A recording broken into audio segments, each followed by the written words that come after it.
क्या आप आत्मिक रूप से बढ़ना चाहते हैं? सच्चा और सिद्धांतिक जीवन बदलने वाला शक्तिशाली परमेश्वर का वचन सुने, जो आपके विश्वास को मजबूत करेगा। अभी सब्सक्राइब करें और बेल आइकन दबाएं ताकि कोई संदेश न छूटे। वीडियो को शेयर करें और कमेंट्स बॉक्स में प्रार्थना का विषय लिखें और इस सत्य को दुनिया तक पहुंचाएं। आइए वचन को शुरू करते हैं। अब आज रात मैं चाहता हूं कि आप लूका के सुसमाचार के 16वें अध्याय को मेरे साथ खोलें। 19वीं आयत से शुरू करके यीशु ने एक कथा सुनाई। एक धनवान व्यक्ति था जो बैंजनी वस्त्र और उत्तम मलमल पहनता था और प्रतिदिन वैभव से रहता था, और एक गरीब भिखारी था जिसका नाम लाजर था, जो उसके फाटक पर पड़ा रहता था, पूरे शरीर पर घावों से भरा हुआ। वह धनवान व्यक्ति की मेज से गिरने वाले टुकड़ों से पेट भरने की इच्छा रखता था, बल्कि कुत्ते भी आकर उसके घाव चाटते थे। फिर ऐसा हुआ कि वह भिखारी मर गया और स्वर्गदूतों द्वारा अब्राहम की गोद में पहुंचाया गया, और वह धनवान भी मरा और दफना दिया गया। हादेस नरक में उसने अपनी आंखें उठाईं और यातना में पड़ा हुआ अब्राहम को दूर से देखा और लाजर को उसकी गोद में।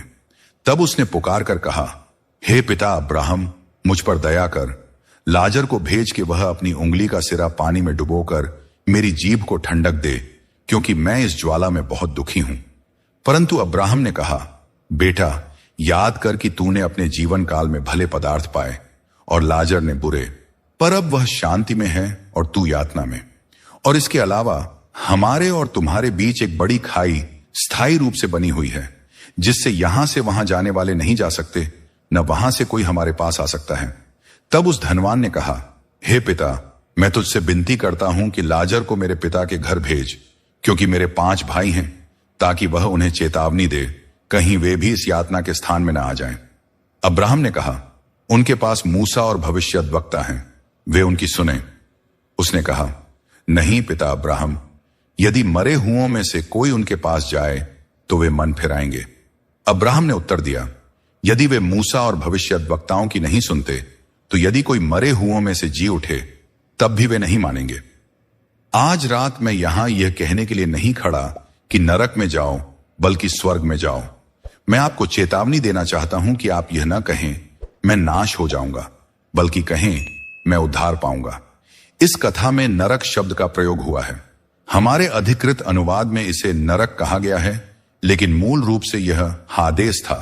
हादेस के 2 भाग माने जाते थे, एक को स्वर्ग पैराडाइज और दूसरे को यातना का स्थान कहा जाता था, और ऐसा प्रतीत होता है कि वे एक दूसरे को देख सकते थे। आज नरक शब्द का उपयोग शाप देने के लिए किया जाता है। आप इसे टीवी पर सुनते हैं, फिल्मों में देखते हैं, किताबों में पढ़ते हैं, स्कूलों और कार्यस्थलों में सुनते हैं। 1983 में यूएस कैथोलिक मैगजीन ने एक सर्वेक्षण किया, जिसमें 86% अमेरिकी लोगों ने नरक के अस्तित्व पर विश्वास किया। क्या आप इसे कल्पना कर सकते हैं? 86% अमेरिकी मानते हैं कि नरक सच में है, और आप? लेकिन नरक को समझने से पहले आपको पहले परमेश्वर के महान प्रेम, अनुग्रह और दया को समझना होगा, और किसी भी प्रचारक को इसे आंसुओं के बिना प्रचार नहीं करना चाहिए। मैंने कुछ प्रचारकों को नरक के बारे में ऐसे प्रचार करते सुना है जैसे कि वे खुश हों कि नरक है और लोग वहां जा रहे हैं, लेकिन मैं ऐसा नहीं हूं। मुझे इस विषय पर प्रचार करना पसंद नहीं है। मैं इसे केवल इसलिए करता हूं क्योंकि शास्त्र में मुझे वचन का प्रचार करने की आज्ञा दी गई है। नरक मनुष्यों के लिए नहीं बनाया गया था, नरक शैतान और उसके स्वर्गदूतों के लिए बनाया गया था। लेकिन कुछ लोगों ने भविष्य के न्याय की अवधारणा को विकृत कर दिया है, जिससे कुछ लोग कहते हैं कि परमेश्वर प्रेममय नहीं है।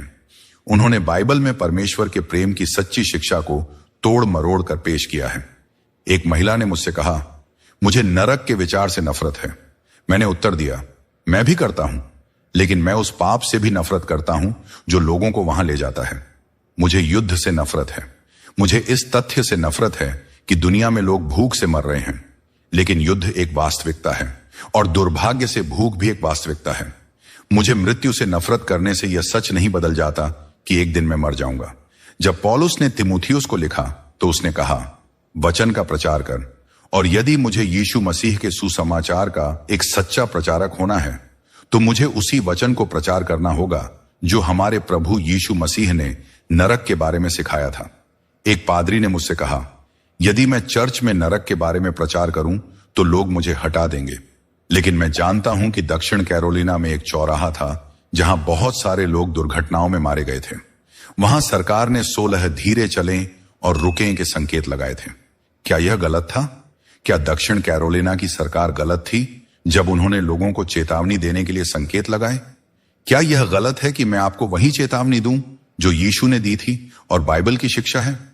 क्या रेलवे क्रॉसिंग पर लालटेन जलाकर लोगों को रोकना गलत है? क्या यह गलत है कि मैं आपको आगाह करूं कि न्याय आ रहा है? यह पूरी तरह से सही है। मुझे मिसिसिपी की एक घटना याद है। एक रात वहां भयंकर तूफान आया। भारी बारिश से एक पुल बह गया।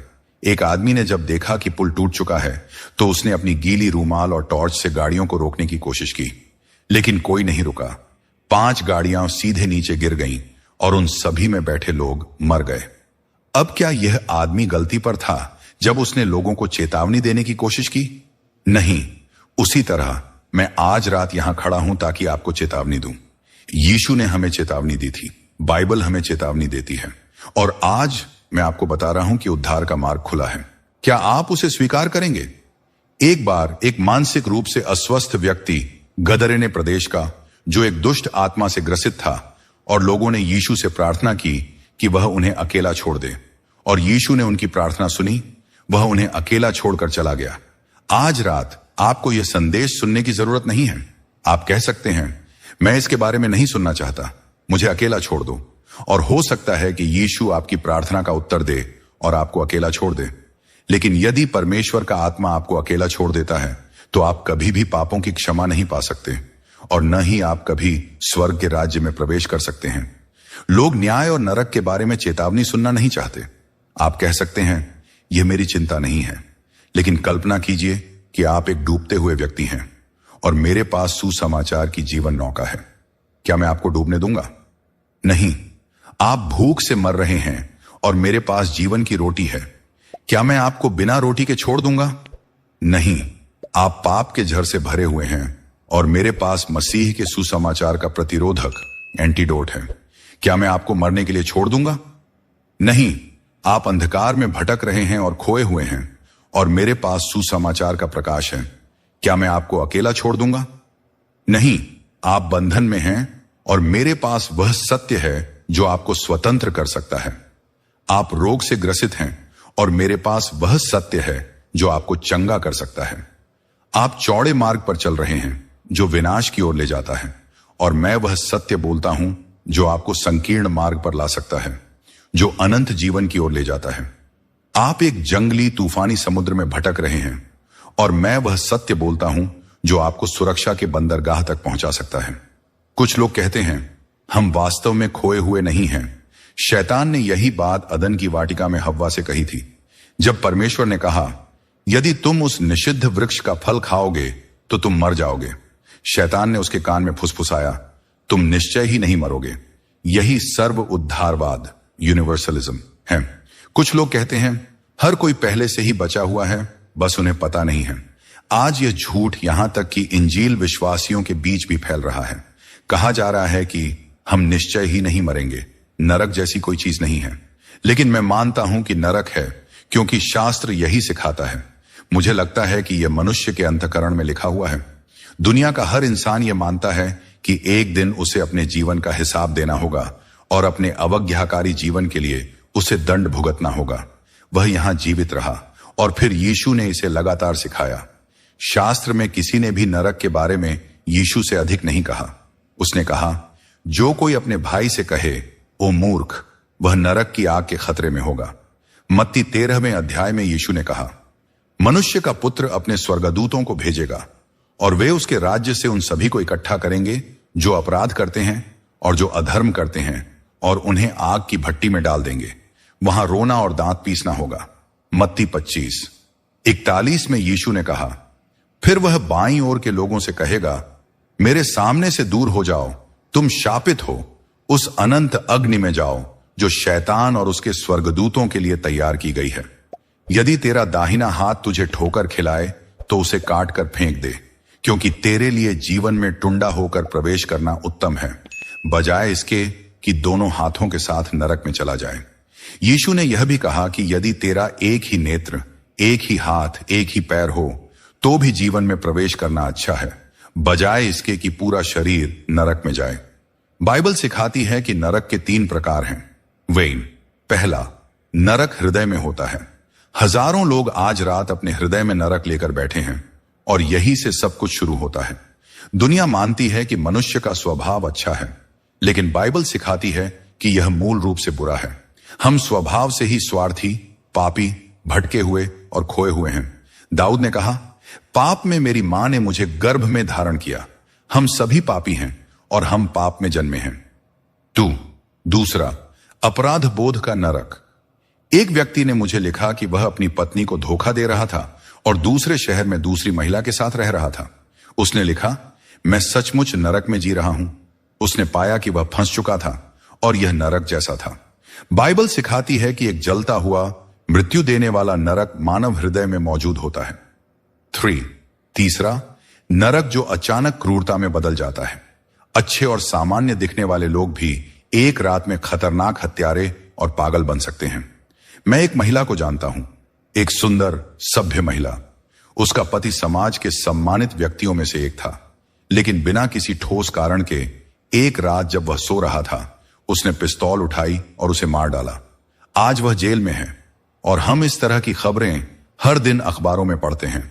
लोग कहते हैं कि अच्छे और सम्मानित लोग भी ऐसे कार्य कर रहे हैं जो उन्होंने कभी सपने में भी नहीं सोचे थे। पहला, हृदय का नरक, अपराध बोध का नरक। यह सब हृदय में शुरू होता है, अपराध बोध से।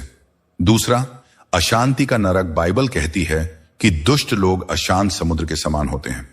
पिछली गर्मियों में हमने यूरोप में यह देखा। हम एम्स्टर्डम में थे, जहां घूमने वाले सुसमाचार प्रचारकों के लिए एक महान सम्मेलन आयोजित हुआ था। यह ईसाई कलीसिया के इतिहास में सबसे महान सम्मेलनों में से एक था। लेकिन वहीं हमने कई लोगों को देखा जो कुछ खोज रहे थे, परंतु उन्हें पता ही नहीं था कि वे क्या खोज रहे हैं। मैंने अमेरिकियों, जापानियों और अन्य देशों के लोगों को ऐसे भागते हुए देखा जैसे उनके जीवन का हर क्षण उसी पर निर्भर था।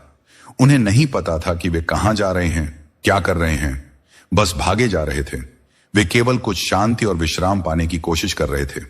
तीसरा, वासना का नरक। जो स्त्री सुख विलास में जीवन बिताती है वह जीते जी मरी हुई है। हाल ही में किसी ने मुझसे पूछा, वासना, लस्ट का क्या अर्थ है? मैं कल रात युवाओं को इस पर विस्तार से बताऊंगा। लेकिन वासना का मतलब केवल किसी व्यक्ति को देखने और उसकी सुंदरता की प्रशंसा करने से नहीं है, बल्कि इसका अर्थ है कि यदि अवसर मिले तो आप अनैतिकता करने के लिए तैयार होंगे। दूसरे शब्दों में, आप इतने वासना से भरे हुए हैं कि यदि आपको मौका मिले तो आप तुरंत गिर जाएंगे। और बहुत से लोग कल्पनाओं में पाप कर रहे हैं। चौथा, घृणा का नरक। यह घृणा का नरक ही है जिसने दुनिया में युद्ध, दंगे और हर प्रकार के संघर्ष को जन्म दिया है। नरक पृथ्वी पर उतर आया है। पांचवा, भविष्य का नरक। भविष्य का नरक वही नरक है जो अभी तुम्हारे हृदय, तुम्हारे घर और इस संसार में है, पर वह अनंत काल तक चलता रहेगा। यीशु ने बाइबल में किसी भी व्यक्ति से अधिक नरक के बारे में चेतावनी दी, लेकिन उन्होंने हमें इससे बचने का मार्ग भी दिखाया। नरक का वास्तविक अस्तित्व ही परमेश्वर के प्रेम को अद्भुत और महिमामय बनाता है। परमेश्वर ने नरक को शैतान और उसके स्वर्गदूतों के लिए तैयार किया था, लेकिन हमने शैतान की सुनी, हम उसका अनुसरण करते हैं और वही करते हैं जो वह कहता है। फिर भी परमेश्वर हमसे इतना प्रेम करता है कि उसने हमारे उद्धार के लिए एक योजना बनाई ताकि हमें एक दिन भी नरक में न बिताना पड़े। अब नरक की प्रकृति क्या है, इस विषय के चारों ओर कई रहस्य हैं, लेकिन मूल रूप से नरक परमेश्वर से पूर्ण रूप से अलगाव है। हम पाप के कारण परमेश्वर से अलग हो गए हैं और यह अलगाव अनंत काल तक जारी रहेगा। यीशु ने नरक का वर्णन करने के लिए 3 शब्दों का उपयोग किया। 1, मृत्यु, डेथ। परमेश्वर जीवन है। यदि आप परमेश्वर से अलग हैं तो आप आध्यात्मिक रूप से मृत हैं। 2, बाहरी अंधकार, आउटर डार्कनेस। परमेश्वर ज्योति है। यदि आप उससे अलग हैं तो आप अंधकार में रहेंगे। 3, अग्नि, फायर। मैंने हमेशा सोचा है, क्या यह आग हमारे हृदय में परमेश्वर की लालसा की जलन है, एक ऐसी आग जिसे कभी बुझाया नहीं जा सकता। हमने परमेश्वर को अस्वीकार कर दिया, हमने उससे मुंह मोड़ लिया। अब हम उसे कभी जान नहीं सकते। इस कहानी से यह संकेत मिलता है कि इस आदमी को दूसरा अवसर नहीं मिला। यह भी दिखता है कि जब वह नरक में गया तब वह प्रचारक बन गया। वह चाहता था कि उसके भाइयों तक सुसमाचार पहुंचे। कल्पना कीजिए, वह नरक में था और चाहता था कि कोई जाकर उसके भाइयों को चेतावनी दे, और उसने अपने भाइयों को चेतावनी देने की इच्छा की ताकि वे इस स्थान पर ना आए। कुछ भी करो, लेकिन यहां मत आओ। वे लोग जो इससे पहले चले गए हैं, जो अब अनंत काल में नरक की पीड़ा सह रहे होंगे, यदि वे आज रात यहां खड़े हो सकते तो वे आपको चेतावनी देते। मुड़ जाओ, अपने पापों से पश्चाताप करो, यीशु मसीह को ग्रहण करो, अपने संबंध को सुनिश्चित करो, इस स्थान पर मत आओ। यह परमेश्वर की उपस्थिति से पूर्ण अलगाव है, जहां कोई आनंद, भलाई, धार्मिकता या खुशी नहीं है। शास्त्र कहता है, अपने परमेश्वर से मिलने की तैयारी करो। हम हर चीज के लिए तैयारी करते हैं, शिक्षा, व्यवसाय, करियर, विवाह, बुढ़ापा, लेकिन न्याय के उस क्षण के लिए नहीं। हम हर प्रकार की बीमा करवाते हैं। हम अपने बुढ़ापे की पेंशन, सामाजिक सुरक्षा और भविष्य की चिंताओं से घिरे रहते हैं। लेकिन क्या आपके पास मसीह के साथ अपने संबंध की गारंटी है? मनुष्यों के लिए एक बार मरना ठहराया गया है और उसके बाद न्याय। मृत्यु एक ऐसी घटना है जिसे हर इंसान दूसरों के लिए स्वाभाविक मानता है, लेकिन जब यह खुद के बारे में होती है तो वह इसे अस्वाभाविक मानता है। हमें पता है कि दूसरे लोग मरेंगे, हमें पता है कि कैंसर किसी और को होगा, हमें पता है कि किसी और को दिल का दौरा पड़ सकता है या कोई और सड़क दुर्घटना में मारा जा सकता है, लेकिन हम खुद को अछूता मानते हैं। हम ऐसे जीते हैं जैसे हम हमेशा के लिए यहां रहेंगे, लेकिन ऐसा नहीं है। बहुत ही कम समय में यह सब समाप्त हो जाएगा और फिर आप अनंत काल में प्रवेश करेंगे। आप कहां होंगे? परमेश्वर से सदा के लिए दूर या यीशु मसीह के साथ स्वर्ग में? जिस डाकू को यीशु के साथ क्रूस पर चढ़ाया गया था, वह एक भयानक पापी था। वह क्रूस की सजा का हकदार था, वह दंड का पात्र था और उसने स्वीकार किया कि वह इसका हकदार था। लेकिन उसने यीशु की ओर देखा और कहा, प्रभु, जब तू अपने राज्य में आए तो मुझे स्मरण करना। बस इतना ही उसने कहा, मुझे याद करना। उसके पास बपतिस्मा लेने का समय नहीं था, उसके पास कलीसिया में शामिल होने का समय नहीं था, उसके पास कोई धार्मिक कार्य करने का भी समय नहीं था। वह केवल विश्वास कर सका और यीशु ने उससे कहा, आज ही तू मेरे साथ स्वर्ग में होगा। क्या आपने कभी सोचा, यीशु मसीह सबसे पहले किसे स्वर्ग में लेकर गए? एक चोर को, एक हत्यारे को, एक ऐसे व्यक्ति को जो नरक के योग्य था। लेकिन क्रूस पर यीशु मसीह ऐसे लोगों के लिए मर रहे थे। क्रूस पर यीशु आपके लिए मर रहे थे। सबसे कठिन लोग कौन हैं जिन्हें सुसमाचार दिया जाए? वे डाकू और हत्यारे नहीं हैं, क्योंकि वे जानते हैं कि वे पापी हैं। वे जानते हैं कि उन्हें परमेश्वर की आवश्यकता है। लेकिन कुछ लोग यहां ऐसे हैं, अच्छे कपड़े पहने हुए, चर्च में जाते हैं, थोड़ा बहुत धर्म जानते हैं, लेकिन यह उनके जीवन में सबसे पहली प्राथमिकता नहीं है। उनके पास पर्याप्त धर्म है जो उन्हें सच्चे उद्धार से रोकता है। आप सुसमाचार के टीके, इनॉक्यूलेशन से प्रभावित हो चुके हैं। आप सोचते हैं कि आपको कोई आत्मिक आवश्यकता नहीं है। और उस व्यक्ति का क्या जो कहता है, मैं खुश हूं, मेरे पास अच्छा वेतन है, अच्छा काम है, अच्छा परिवार है, मुझे परमेश्वर की कोई आवश्यकता नहीं है, मुझे मसीह की कोई जरूरत नहीं है, मुझे यीशु की क्या जरूरत है?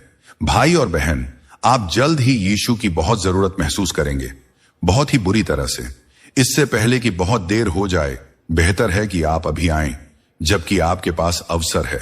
बाइबल कहती है, अब वह ग्रहण योग्य समय है, अब उद्धार का दिन है, अभी आओ जब तक आ सकते हो। आप किसी भी समय मसीह के पास नहीं आ सकते।